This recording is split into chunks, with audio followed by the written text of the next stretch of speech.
That's right. Once So we get either the summary magistrate judgment, is lying or the plaintiff is lying.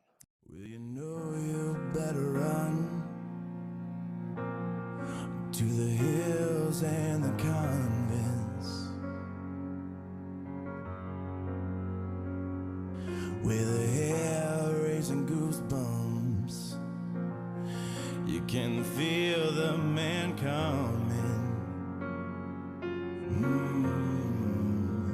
Oh, the watchers and the scapegoats, you hiding in the rain, with a back girl and the music, you bleeding out your pain.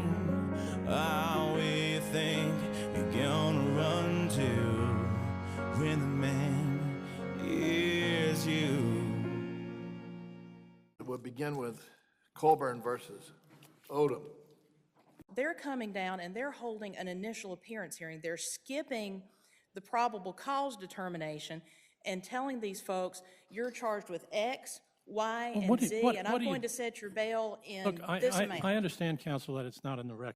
and the district court rightly held that that was a judicial function, that it is a judicial function, such that the magistrates themselves are immune. And really the only question is the supervisor of the magistrates, my client, Ms. Odom, also immune, given that she's only being attacked for failing to supervise or manage a judicial function. But we're not talking about how to hold them. We're talking simply about the obligation to do it. That's right. Okay. But I think the question really is just, is it a judicial function? I've looked at every statute in Alabama and every rule having to do with magistrates, and I find nothing that says that the magistrate has to generate the probable cause hearing.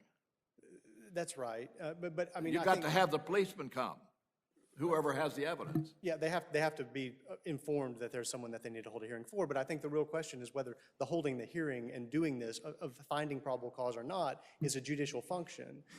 One of the points is that we're not talking about the law of Alabama here. We're talking about the United States Constitution. I stand corrected there.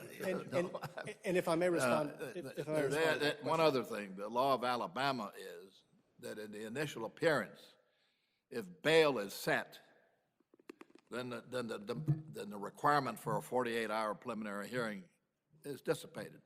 Your Honor, I believe it's release. It's not the setting of bail. It's the requirement for a 48-hour hearing is obviated by actual release, not the setting of bail.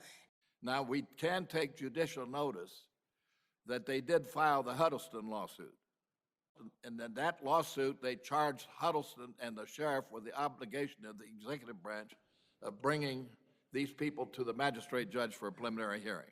That's right. Okay. But Your Honor, the facts of the complaint allege that these plaintiffs were not provided a probable cause determination within 48 hours. The facts of the case, Ms. Labby, I speak for myself. There will be sanctions filed in this case.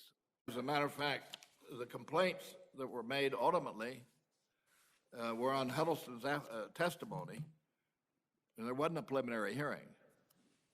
that's right. And there's also no allegation that Huddleston didn't actually have probable cause to arrest these people. The only allegation here is that in the course of the magistrate going over to the jail and evaluating these things, setting bond and bail, that the magistrate didn't make the determination of probable cause, which under Alabama rules they should have done.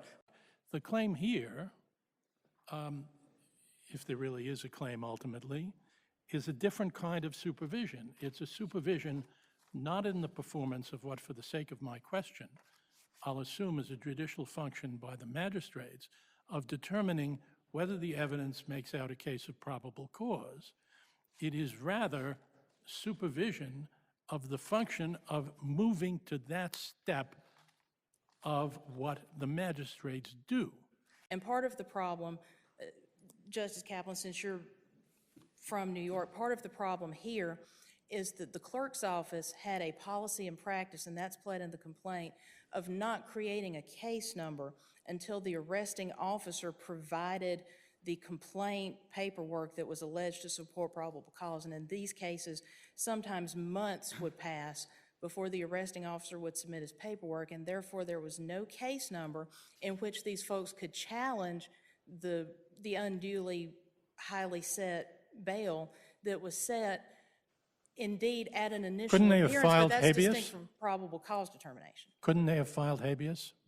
They could, Your Honor, but I don't believe that, and some of them ultimately did, but that was a remedy that they were only able to resort to at expense of attorney's fees, filing fees, and only after the constitutional violation has occurred, Your Honor, because for a habeas, then the detention would have to be unlawful.